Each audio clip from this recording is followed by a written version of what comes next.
Welcome back, everyone. Today we're going to be talking about Brideshead Revisited by Evelyn Waugh. This is a book that I have been meaning to read for a very long time, finally got round to it, and I really enjoyed it. So let's get into the facets and aspects of why this is such a great book. Part 1, Summary. Brideshead Revisited is told by Charles Ryder, recalling his relationship with the aristocratic Flyte family, which began when he met their youngest son, Sebastian, at Oxford University. The two of them form a deep platonic bond that introduces Charles to the opulent world of Brideshead Castle, the Flyte family estate. The novel delves into the eccentricities of the Flyte family, particularly Sebastian's struggles with alcoholism and religious conflict. The novel can be placed in three movements. The first deals with Charles' youth as a student at Oxford University, where he meets Sebastian for the first time. With Sebastian, Charles forgets his studies as he becomes wrapped up in his friend and his mysterious family. The second part of the novel deals with Charles years later, after his relationship with Sebastian has fallen apart, and he is stuck in a loveless marriage, having not seen the Flytes in years. By a chance encounter he meets Julia, Sebastian's sister, and the two form a romantic connection. This takes us to the third part of the novel, which introduces Catholicism, which is a theme throughout the novel as a tension between the agnostic Charles and Julia. Part 2. Three kinds of love: platonic, romantic, divine. One of the main themes, I think, of Brideshead is the theme of love and the different ways that love can manifest throughout people's lives and the advantages and disadvantages of these kinds of love. In the background, there's familial love, which it seems like Waugh has a pretty cynical view on, as most of the characters in the story have a pretty bad family relations with each other. Charles has a very funny but strained relationship with his father, who forgets what Charles is doing, doesn't really seem to care about Charles, and seems to go out of his way to annoy him. And Charles also reciprocates. We also have the Flyte family, and Sebastian seems to hate most of the members of his family. His father ran away when he was very young to get away from his wife. And it's only really the youngest daughter, Cordelia, who seems to genuinely love her siblings. But even with her, ultimately what matters more is her duty to Catholicism and God.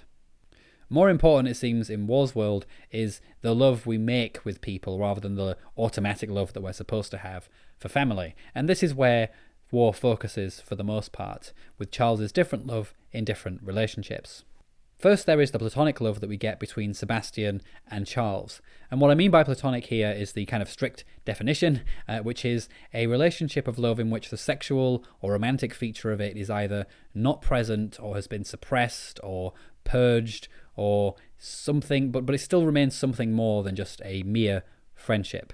And I think that this is the best way, at least for me, to understand Charles and Sebastian's relationship, because it's certainly not just your typical best friends, but it's also not quite the same, it seems to me, as, say, Charles' relationship with Julia, which is more of the traditional romantic type.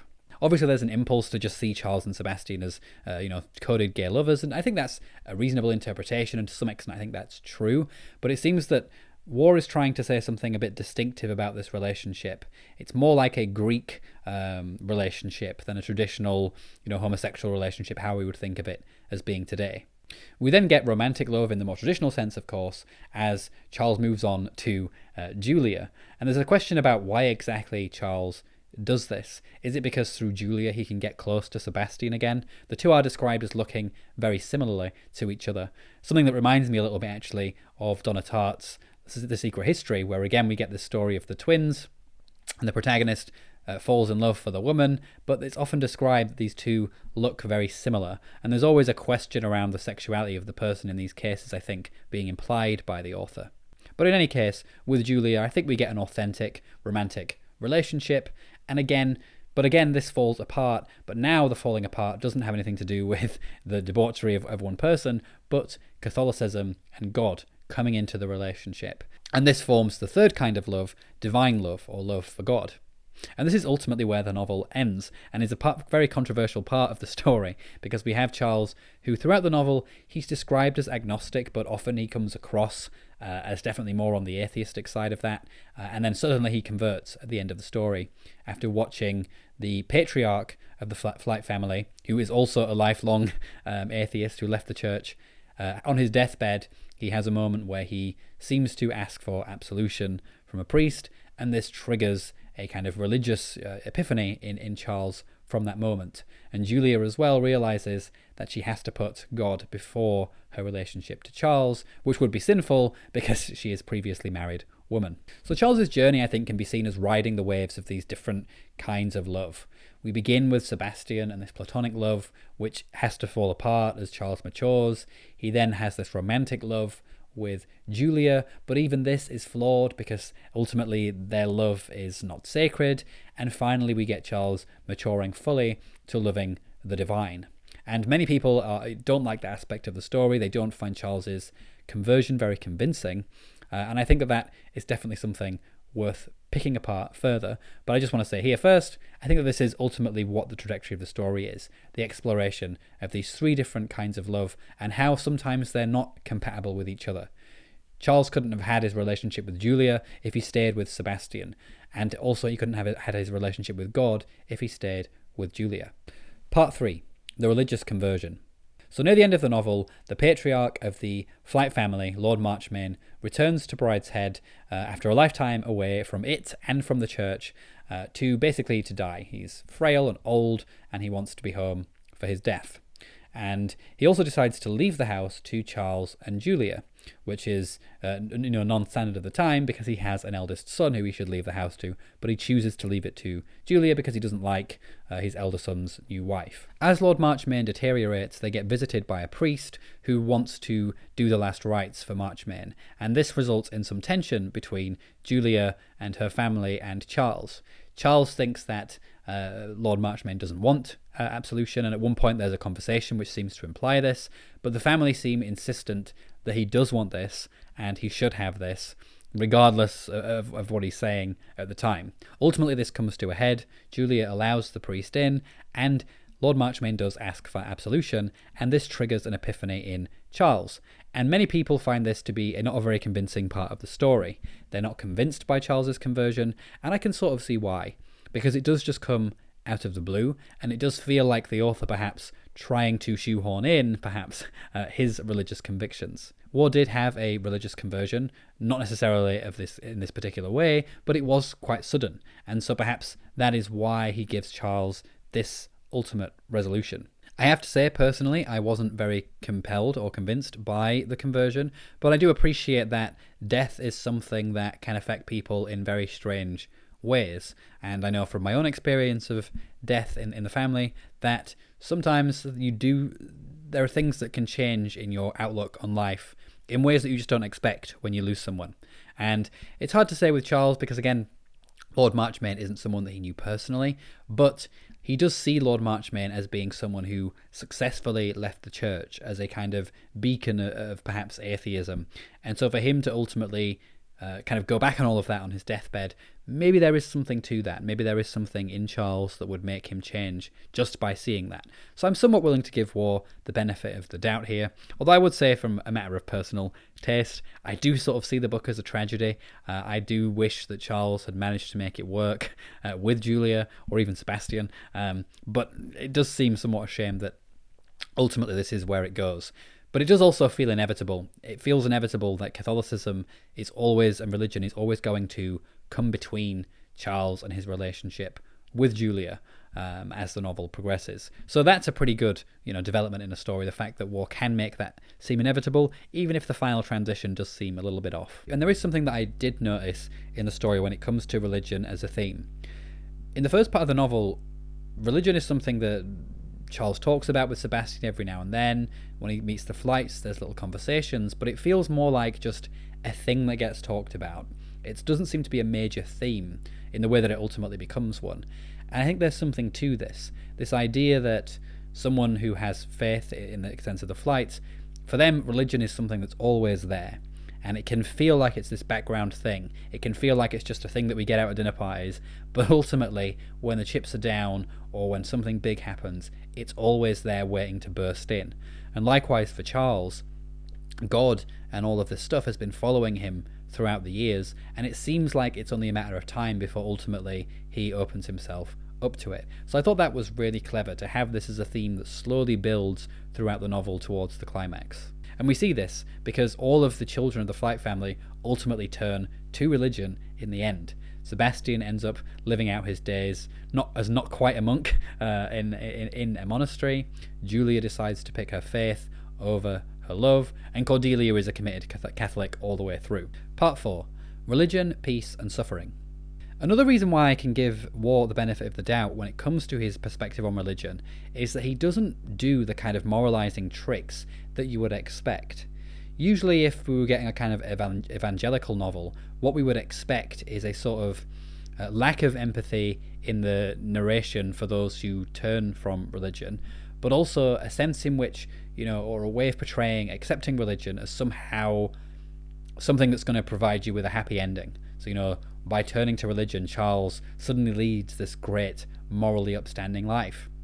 But actually, that's not the case, and that's not the case for any of the characters that turn to religion. Even Cordelia, and she's probably the best example here, she is someone who's committed to Catholicism all through her life, and she does good works for it, but when she goes away and comes back, Charles sees her, and she's kind of not very attractive anymore. She looks sullen. She looks like she's sort of seen a lot of hard things in the world, and she doesn't look content. We also see Lord Marchmain, who, yes, he has his moment of absolution when he dies, but he still ultimately dies. Julia gives up her love in order to pursue religion, and Charles ends up as part of the war effort, and he doesn't seem to be in a happy place himself. He seems resigned to just living the not so very nice life that he has. And I like this because it's ultimately a more realistic picture of religion. War isn't, telling you that by buying into the faith that you're going to have a great life. All you have to do is believe in God and suddenly there'll be roses and everything else. No, life is still full of suffering. That's not what buying into religion is about. And maybe sometimes religion won't even provide you with the comfort you need when tragedy strikes. But again, that's not the point. Religion isn't meant to be a comfort blanket. It's not meant to be any of the things that atheists typically say that it is for religious people. It's about just seeing something in the world, having some kind of faith in something maybe bigger than yourself, whether in this case that being God. And as someone who isn't a religious person, I can sort of respect that and see that in the story. And as I say, it means that the novel doesn't come across as moralizing in a way that other Christian novels or moralistic novels would. In the end, religion is not something that gives Charles or any of the other characters freedom from suffering. Life remains terrible, people remain flawed, broken, and terrible things are going to happen to them. But devotion isn't about being free of those ills. It's about giving meaning maybe to your life or purpose to it. But that's as far as it goes. Part 5. Sebastian and Charles. For me, the best part of Brideshead is the first part, which deals with the friendship and deterioration of that friendship of Charles and Sebastian. And I think for many people this might be the centerpiece of the story. Their relationship is such a deep and profound one, and it's tragic as well how down south it goes when it does. And it's also kind of sad because Charles really doesn't see Sebastian much after they properly disconnect in the story, and Sebastian all but disappears. But this is important narratively because Charles did have to progress to the different kinds of love. Nevertheless, there is something just in the way that Waugh tells this friendship that you can tell that he was really inspired, and you have to wonder whether he had a similar friendship himself when he was younger or when he was at university. Also, before we get to where their relationship starts to turn south, it's also just one of the most beautiful parts of the story. There's a sense of nostalgia, of beauty, that is lacking as the novel progresses because things just become a lot darker as the war creeps up, as everything starts to fall apart. Nevertheless, despite everything seeming rosy on the surface, there is ultimately a big problem in their relationship, and it's that it can't really grow beyond what it is, which is ultimately something that is a lot of fun. There's lots of drinking, there's lots of debauchery, there's lots of just carefreeness, but ultimately there's no real prospect for growth, and a lot of that comes not from Charles but from Sebastian. We learn pretty early in their relationship that Sebastian doesn't want Charles to meet his family, and part of this seems to be a worry that by meeting his family, Charles will sort of become on their side, that he will go away from Sebastian. And Sebastian also seems to resent Charles doing anything in terms of advancing his prospects academically or thinking about the future.